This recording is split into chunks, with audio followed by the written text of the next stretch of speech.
claro que agora nós vamos falar sobre as notícias da soja com Vlamir Brandalize. Notícias da soja com Vlamir Brandalize. Apoio Copavel, um show de cooperativa.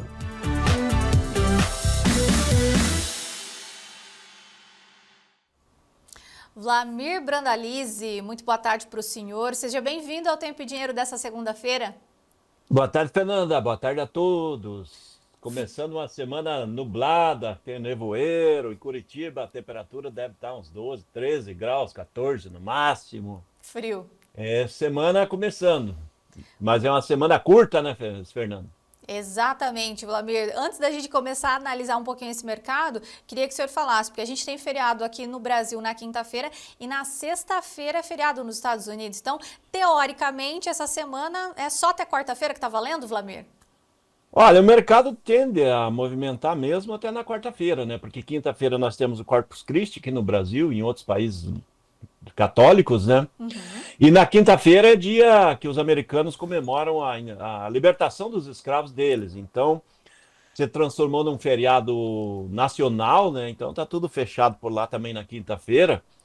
E sexta-feira é meio de feriadão, né? Então, automaticamente aqui no Brasil, nada, lá nos Estados Unidos muito pouco também, porque quando existe um feriado numa quinta-feira nos Estados Unidos, na sexta o pessoal acaba emendando, viajando, e mesmo que as operações são todas eletrônicas, mas o mercado dá uma esfriada geral, né? E essa semana já é uma semana mais frágil aí, porque não tem grandes novidades, né? A semana passada teve o relatório do USDA, de oferta-demanda, ele já ficou no retrovisor e agora o mercado vai começar a olhar mais para a safra, né? Como a semana passada teve clima favorável na safra, também essa não se espera grandes novidades. A novidade continua sendo a guerra.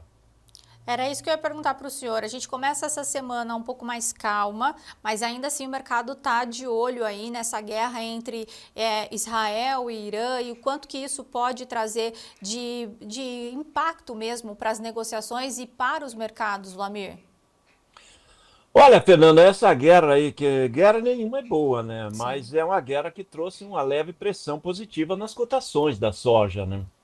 Ela valorizou, né? Dá para ver que a Bolsa de Chicago aí, ela conseguiu alavancar o que a gente leva de base é o setembro, né? Que é o fundo de poço ali americano. E que é a posição mais barata que tem da Bolsa, né? Então ela conseguindo bater aí os 10,50, né? Nós estávamos ali sempre apontando que ela não poderia perder os 10, os 10,20, né? Porque daí ela ia com suporte de 10, muito fácil de perder os 10. E agora já está no 10,5. Então esse é um sinal bom aí, porque nós vamos para um ano que a oferta vai ser muito apertada perante o que vai ser a demanda. Não vamos ter mais as grandes sobras que estamos tendo esse ano. Então os fundamentos da soja para esse novo ano já são melhores do que foram para esse ano de 2025. E com isso já dá para pensar aí nas posições da sexta-feira, já tentou furar os 11 dólares lá no julho 26. O ambiente é favorável, né? Ele já está lá nos 11 dólares, navegando em cima disso. Então, essa guerra acabou dando uma estimulada, né? Principalmente porque ela puxou bastante o óleo, né? E o óleo acabou trazendo mais demanda da Índia, né? A Índia é o maior importador mundial de óleo e temendo essa questão da guerra, a própria Índia acabou entrando no mercado essa semana já buscando óleo novamente. Então, isso trouxe uma pressão, porque o óleo ele tem o benefício de ser usado para biodiesel, né? Nos Estados Unidos, no Brasil e em alguns outros lugares também. Mas ele tem uma força importante aí quando os indianos entram no mercado para comprar óleo vegetal. Mesmo que ele compre óleo de palma, ele acaba ajudando o óleo de soja.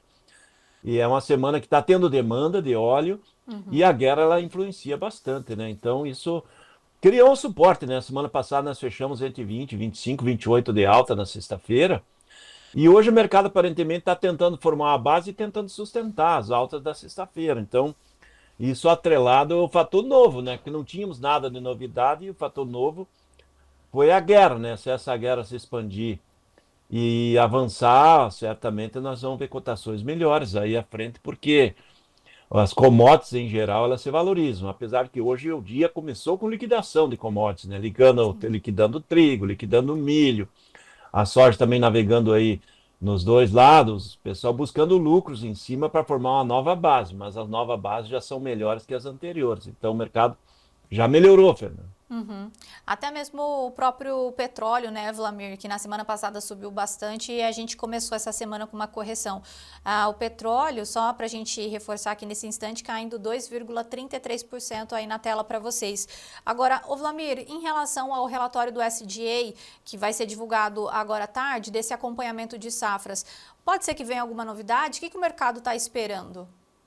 Olha, pela manhã, o pessoal que estava na operação, nas negociações, corretores e trades americanas de Chicago, eles estavam comentando que eles não acreditam em novidades, eles acreditam que a safra venha com boa qualidade.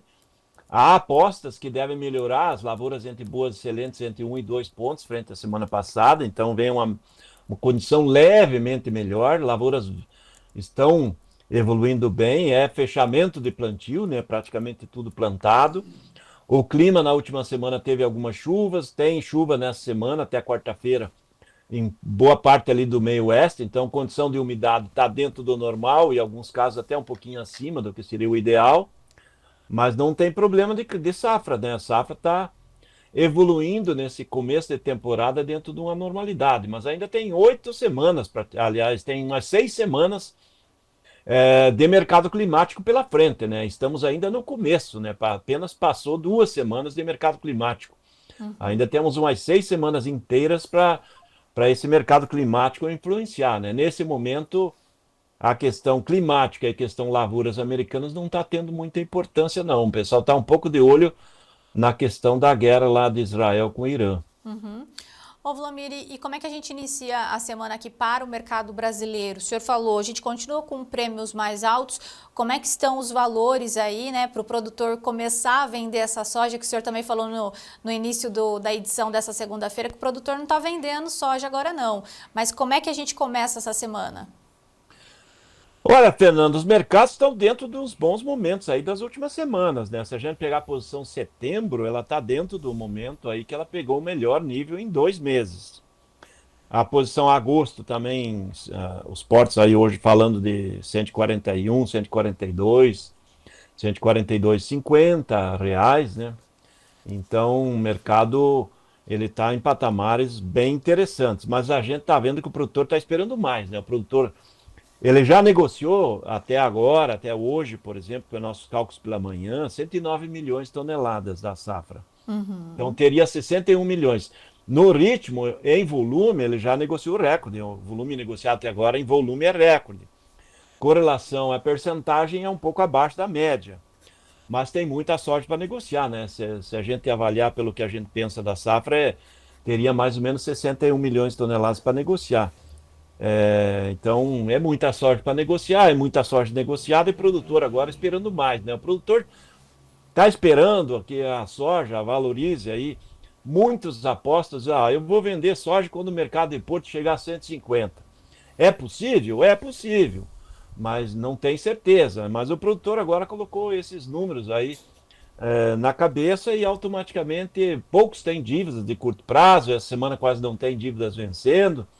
E o produtor acaba deixando para vender mais à frente, né? Porque ele viu que as cotações nas últimas semanas não caíram, e se tiver algum movimento, elas foram movimentos de leve alta, ou pequenas altas que aconteceram, até no balcão, está começando a semana melhor que a semana passada. Automaticamente negócios poucos e produtor esperando mais. É mais ou menos essa a ideia desse começo de semana da soja aí.